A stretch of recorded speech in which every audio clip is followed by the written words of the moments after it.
Et tout de suite, on va faire place à une nouvelle chronique. Une nouvelle chronique qui a totalement sa place. C'est une chronique web. Alors, pourquoi ça a totalement sa place? Eh bien, parce qu'on va parler web ensemble tous les vendredis et chaque semaine, eh bien, on va en parler avec une ou un Montréalais qui fait le web et qui en vit. Alors, en blogging, Instagram, vlog, chaîne YouTube, il y a à boire et à manger, mais il y a aussi beaucoup de contenu de qualité. Chaque semaine, on aura donc une blogueuse ou bien une Instagrammeuse ou bien un digital nomade, etc., etc. Et cette semaine, eh bien, pour la première... Je vois Daniel qui fait des yeux, là. Oui, ça ouvre des... Est-ce qu'il y a des mots Le vlog. T'es bon? T'as tout compris? On va tout vous dire. Non, mais on va tout, on va tout vous raconter parce des... que nous aussi, même si on est extrêmement connectés, etc., il y a quand même des, et on va justement voir ça avec Josiane Brousseau. Josiane Brousseau qui est blogueuse, du site êtreradieuse.com et cofondatrice de l'agence Néomédia. Bonjour, puis je tiens à dire à Daniel Monplaisir qui est vraiment incroyable comme historien, je le suis un peu depuis longtemps, et puis je trouve que Nick Ligan, c'est vraiment un artiste qu'on oublie souvent, et merci de l'avoir ressorti, Daniel. Mais qu'on n'oubliera plus jamais grâce à RMF. Exactement. www, on parle web. Alors bonjour Josiane, on est absolument ravis de t'accueillir sur RMF. Alors imagine-toi bien qu'on a beaucoup de questions à propos de toi, de ton blog, du web et des réseaux sociaux. Qu'est-ce qui t'est venu l'envie de monter un blog et de parler de ce qui t'animait? Oh mon Dieu. Donc la genèse. La genèse. Donc vite, parenthèse, 2006, j'étudiais en littérature et communication. Okay. Et puis, je suis tombée malade, donc j'ai dû abandonner l'école. Et j'ai commencé à bloguer sur une plateforme qui s'appelait MySpace à l'époque, en 2006. Mais oui, MySpace, t'as raison, les dinosaures des Internet. Oui, exactement. Donc, je suis vraiment, comme je dis toujours, un dinosaure de l'Internet. Et je mettais des critiques littéraires. Okay. Sur MySpace, et j'avais quand même une bonne audience. Et un jour, j'ai été découverte par une maison d'édition. Et cette maison d'édition m'a engagée au marketing en se disant, le futur, c'est le web. Voilà un éditeur moderne. Hein, exactement. Il l'avait vu dans le futur. Finalement, l'éditeur en question est décédé. Et par la suite, il n'avait pas assez vu dans le futur. En 2010, je me suis trouvé un autre boulot en marketing. Et puis, après ça, je me suis dit un soir, après avoir vu Good Morning America, en fait, plutôt le matin, Good Morning America, il y avait des blogueuses et des vlogueuses aux États-Unis qui gagnaient leur vie avec ça. Et puis, j'étais avec une gang de gars, puis c'était un matin au bureau. Et là, ça fait comme... pourquoi pas moi? Pourquoi pas moi? Puis, tu sais, j'ai dit à la blague, c'est beau si je fais $100 au Québec à la fin de l'année. J'ai vraiment fait $100 au Québec à la fin de l'année, avec des liens affiliés et tout ça. Donc, juin 2010, c'est le blog. C'était un petit peu une blague... puis en même temps, tu sais, je prenais pas ça à la légère, un peu la naïveté, c'était beauté parce que je voulais faire un peu qu'est-ce qui se faisait aux États-Unis et il y en avait pas encore ici. Donc littéraire, beauté, mais je lisais quand même des livres parce que j'adore la littérature.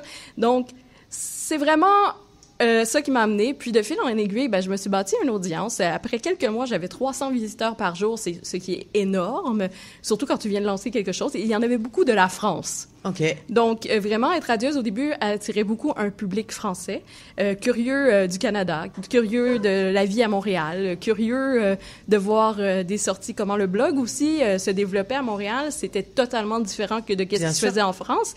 Et encore aujourd'hui, c'est totalement différent. Ouais. Et puis, j'ai été sur des plateformes comme Hello Coton, qui vient de fermer récemment. Ouais. Ça m'a fait un petit choc parce que... Toi, t'as vu toutes les fermetures, MSN... Oui, exactement. J'ai toutes vues. Je veux dire, c'est comme là, je me rajeunis pas, là. Non, je vais avoir 33 ans le mois prochain. Mais bref, je suis encore jeune, je suis une maman, puis donc, c'est ça. Et le blog a évolué avec le temps parce que être radieuse s'applique aussi à la femme, justement, à... Qu'est-ce qui nous rend radieuse? Pas nécessairement juste au petit pot de crème. Puis je me disais que c'était un nom, êtreradieuse.com, assez large pour évoquer toutes sortes de choses dans la vie personnelle des femmes et partager aussi... Ouais, parce que ta vie évolue, en fait. Oui, exactement. Tu vois, quand t'as monté ton blog, t'avais pas d'enfant, par exemple, ça change beaucoup. C'est ça qui est arrivé aussi à partir de 2013, que là, je me suis mis à vivre de mon blog parce que je suis tombée alitée en congé de maternité rapidement. Donc, grossesse difficile, accouchement difficile. Et des fois, ça te remet la vie en question. Et moi, je m'étais toujours dit, parce que moi, j'avais une mère entrepreneur, que j'irais dans cette voie-là. Donc, ma mère, c'était plus dans l'immobilier, son entrepreneuriat, mais elle était à la maison, elle était là pour moi, et moi, je me voyais faire la même chose avec ma fille. OK. Donc, voilà. OK, ça te permettait d'être souple, en tout cas. Exactement. Effectivement, depuis 2013 jusqu'à aujourd'hui, les codes ont complètement changé. Comment tu t'es adapté, en fait? Est-ce que du coup, est-ce que l'aspect plus professionnel de ton activité a changé la façon dont tu t'exposes sur les réseaux? Oui, je dirais que autrefois, je pouvais me permettre d'écrire 3 billets de blog par jour. OK. Dans un mois, des fois, ça allait de 30 à 90 billets de blog par jour. Wow. J'étais vraiment une machine. Une machine. La mais machine à billets. En fait, le billet de blog, en fait, ça me prend environ 1h30, plus environ 15 à 30 minutes pour faire des photographies de qualité. Et puis, à l'époque, la qualité aussi des photographies était totalement différente. Mais c'est ça. Et à l'époque aussi, on cherchait plus l'authenticité que le beau.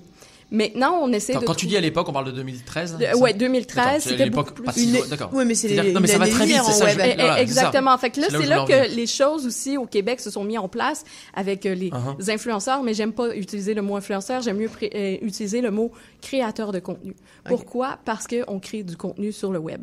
C'est sûr qu'il y a des influenceurs vraiment que, tu sais, c'est une catégorie à part, là, mais moi, je parle... Les bons créateurs de contenu ne se diront jamais influenceurs. Et puis ça, c'est quelque chose que je mets aussi clair dans la tête des gens que je côtoie, parce que il y a vraiment une confusion par rapport au blog et tout ça. Et je dirais que autant qu'on cherchait l'authenticité en 2013, 2014, 2015, aller jusqu'en 2016, je dirais que c'était vraiment l'authenticité et tout. À partir de 2016, avec Instagram de plus en plus présent, la qualité des photos a dû augmenter. La qualité du texte aussi, parce que j'avais pas de correcteur. Maintenant, des fois, je demande à des amis, « Hey, peux-tu me corriger mon texte? » Parce que ça l'arrivait des coquilles, puis ça l'arrive encore. Mais, donc, je veux dire, on n'est pas parfait. Il y a des coquilles, ça va arriver à tout le monde, on se relit, puis des fois, c'est comme 3-4 jours plus tard, « Ah, merde! » L'important, c'est... Exactement. Et alors, OK, effectivement. Et alors, je trouve que maintenant, la tendance revient au naturel. Parce que, oui, finalement, est-ce que toutes ces modes, c'est un peu comme dans la mode, comme dans les vêtements, comme dans n'importe quoi. En fait, les cycles, alors, sauf que dans le web, c'est des cycles très courts. Mais en fait, aujourd'hui, on revient un peu à l'authenticité. Comment du coup, tu te réadaptes? Exactement. Donc, maintenant, au lieu, comme justement, tu sais, d'écrire des billets rapides et authentiques, j'écris quand même des billets assez rapides et authentiques. Par contre, je préfère un peu la qualité du texte, la qualité des images. Et l'authenticité, mon audience va la retrouver plus via YouTube, via les stories Instagram, via les stories Facebook, via les lives, là où est-ce qu'on est un peu plus naturel, décontracté. Et souvent, même je suis en jaquette, les cheveux dans les airs, puis bon matin tout le monde, avec mon café, ou aujourd'hui, il t'est arrivé cette chose-là. Comme tantôt, j'ai manqué mon autobus, mon métro. En fait, j'avais oublié la carte à la maison. Donc ça, c'est... Fait que là, j'ai dit, je vais y arriver. C'est la vraie vie. Tu sais, ça fait partie. Puis je pense que les gens se rassurent aussi parce que avec le trop parfait, on se rassure pas. Mais avec, tu sais, justement, cette touche d'authenticité-là, où est-ce qu'on reste authentique, où est-ce que, aujourd'hui, Josiane, comment ça, t'as une tache sur ta robe ou, tu sais, des choses comme ça. Mais sur Instagram, elle est parfaite. Retouche Adobe Premiere. Mais alors, effectivement, du coup, il y a un peu deux mondes, finalement. Oui. Il y a un peu... il y a le monde réel, le monde sur ton téléphone, sur ton ordi. J'imagine que tu passes un temps fou sur ton téléphone, parce que tu es quand même sur beaucoup de plateformes. Et est-ce que ces deux mondes peuvent bien s'entendre? Oui. Et puis... Qu'est-ce qui est très drôle, j'ai une petite fille de 6 ans, Daphné, vraiment incroyable. J'ai dit allô parce que sûrement qu'elle va le réécouter plus tard. Bien sûr, allô Daphné. Allô Daphné. Donc, oui, salut. En plus, bref. Donc, Daphné, tu sais, elle me voit. Et puis, elle est rendue dans ce monde-là aussi. Même les gens m'appellent des YouTubeurs pour collaborer avec elle parce qu'elle a fait quelques vlogs, mais tu sais, on s'est mis une limite. Puis dans le sens que si tu veux pas en faire, maman te forcera pas. Mais si tu veux en faire, ben let's go, on va s'amuser ensemble puis on le voit plus comme un jeu. Donc ça vient un peu chevaucher un et l'autre, dans le sens que maman, elle me voit faire des photographies. Elle en fait aussi. Elle m'aide des fois avec les photographies, puis des fois elle a des idées que j'aurais même pas pensé. L'autre fois, elle a mis un petit kata orange pour ma photo de biscotti. Tu sais, c'est une photo... le petit mais oui, mais ça va matcher avec les feuilles d'automne, puis ça va donner un look automnal. Mais ça a fait super mignon sur les photos. puis je l'ai laissé. Mais tu sais, des fois, c'est comme, elle vient me donner des idées, puis elle vient me coacher, puis « Ah là, maman, tu devrais mettre ça avec ça. » Puis là, tu sais, elle le voit, et c'est très drôle parce qu'un enfant, ça limite beaucoup. Donc, c'est sûr, elle fait pas juste du YouTube, elle fait pas juste tout ça, là, tu sais, je veux dire, j'encourage beaucoup la littérature et tout. Puis tu sais, il y a mon côté littéraire aussi qui lit des livres par semaine, mais tu sais, en même temps, ces livres-là, ça peut... Et puis c'est sa génération aussi, on peut pas faire sans, finalement. Exactement. Puis je me dis, tant qu'elle l'apprenne de la bonne façon à créer du contenu, plutôt que de troller les gens sur Internet et d'avoir une espèce d'agressivité et puis, justement, à contrôler... c'est moi qui contrôle tous les commentaires et tout. Genre, je laisse pas le téléphone. C'est moi qui décide, OK, on publie ça. Tout est contrôlé comme contenu. Mais... c'est ça. Donc, il faut faire cette liaison-là. Des fois, je fais comme, OK, aujourd'hui, pas de téléphone. Surtout le samedi, dimanche, aller jusqu'au lundi matin, là, plus de téléphone. La fameuse parcimonie. Exactement. C'est ça. Et dans le pire des cas, ça, c'est mon petit truc. Je programme mes publications pour le week-end. Fait que les gens, je suis là pour eux, mais je suis pas là. Okay. Mais alors justement, tu vois la programmation, est-ce que je comprends bien du coup effectivement le côté pratique et puis le côté aussi où on met de côté son travail parce que c'est un travail en fait. Mais du coup, est-ce que ça perd pas beaucoup ça perd pas un peu son instantanéité, ce qu'on a envie finalement d'avoir. Enfin, tu vois, est-ce que ça devient pas tellement professionnel que finalement, tu vois, tout est quand même très très étudié et puis alors du coup, ça perd un peu de sa saveur. Moi, je dis ça dépend quoi. C'est sûr que si je veux prendre une photo, cliquer sur le vif, que je veux la partager parce que ma fille fait une danse drôle ou peu importe que mon conjoint est en train de m'aider avec quelque chose puis je trouve ça dommage cute ou peu importe, tu sais, ces petits moments cocasses là ou comme tantôt, c'est sûr que je vais les partager instantanés puis des fois je triche ma règle de pas de téléphone tout ça, mais je me dis la recette. Moi, je fais des vendredis. Donc, les vendredis, je présente une bouteille de vin, un cocktail, peu importe, de la bière, des choses comme ça. Donc, je vais vraiment aller les programmer parce que c'est comme des chroniques. Okay. Un peu comme des chroniques qu'on va avoir un peu partout. Pareil, si j'ai à faire la critique d'un livre qui vient de sortir ou des choses comme ça. Mon travail, moi, en tant que blogueuse, parce que aussi, qu'est-ce qui est arrivé au début, c'est qu'on n'était pas capable de dire les blogueurs à part puis les journalistes à part. Donc, une fois que ça a été établi, que les blogueurs, c'était une catégorie à part et les journalistes, pourtant, le travail, souvent, est similaire dans la recherche, dans différentes choses, plus comme un chroniqueur, peut-être pas journaliste, mais un blogueur pourrait être facilement catégorisé de chroniqueur. Donc, comme les critiques de restaurants, il y en a qui font vraiment juste du foodies, des recettes par-dessus recettes par-dessus recettes.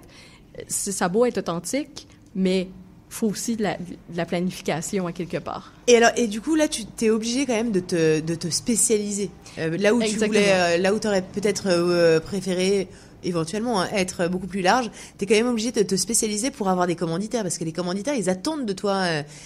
Comment ça se passe en fait, ta relation avec les commanditaires? Présentement, je dirais que les commanditaires n'aiment pas mon authenticité et aimeraient mieux que je sois plutôt, c'est un petit peu... désolée, mais leur pantin. Okay. Leur pantin, carrément. Okay. Ah oui, oui. Puis je le vois, puis tu sais, c'est comme, il y en a tout le temps une plus jeune qui va accepter des deals, des offres gratuitement, et parce qu'elle n'a pas l'expérience, elle n'a pas une famille à faire vivre, puis après ça, il essaie de te passer ça. Mais écoute, moi, mon contenu, je le fais, je le recherche, je prends le temps de prendre mon propre contenu. La jeune fille aussi, mais elle n'a pas cette expérience-là. Ça fait quand même, j'ai de l'expérience en marketing, je vais te rendre mon article SEO-friendly. Donc, tout ce qui est optimisation des moteurs de recherche, mon article va être là. Mais on dirait que plus que tu en sais, moins que tu es intéressant aussi pour les marques. Ça, c'est sûr. Parce que eux veulent garder le contrôle et tout. D'accord. Mais il y a toujours, j'ai réussi quand même à trouver des commanditaires et tout, mais je dirais depuis les 3 dernières années, c'est plus difficile d'avoir des commanditaires, surtout quand tu émets ton opinion. Moi, je le ferais plutôt comme ça. Il y a des marques qui sont prêtes à travailler comme ça. Comme récemment, j'ai travaillé avec une marque de téléphonie et eux, la marque de téléphonie, étaient vraiment prêts à écouter qu'est-ce que j'avais à dire. Puis j'ai dit, écoutez, je dealerais un petit peu à la hausse de qu'est-ce que vous m'offrez. Puis je ferais ça, comme ça, parce que je sais que qu'est-ce que vous demandez seul ne convertira pas. Et effectivement, si je m'étais écoutée, la seule chose qu'ils m'ont demandé n'a pas converti, mais ceux que j'ai pris l'initiative de faire ont mieux converti. Donc, en gros, il faut écouter les personnes qui font le contenu de leur propre contenu. J'ai juste une petite question. Sur Néomédia, c'est en fait ce que tu expliques. Exactement. C'est ce que tu fais? Néomédia, en fait, c'est mon agence de marketing web. Donc, j'ai quelques collaborateurs, partenaires qui travaillent avec moi. Et puis, là, chez Néomédia, on fait beaucoup de la consultation marketing, mais aussi des boutiques en ligne Shopify, qui est vraiment la super plateforme. On a des spécialistes et on est certifié partenaire Shopify. Donc, quand on a un problème, on appelle Shopify, puis voilà. OK. Canon. OK, écoute, merci beaucoup, Josiane. On est vraiment ravis que tu aies pu nous partager tout ça sur le CIBL, sur RMF. On te retrouve sur êtreradieuse.com. Oui, exactement. Merci beaucoup. Merci beaucoup. Au revoir.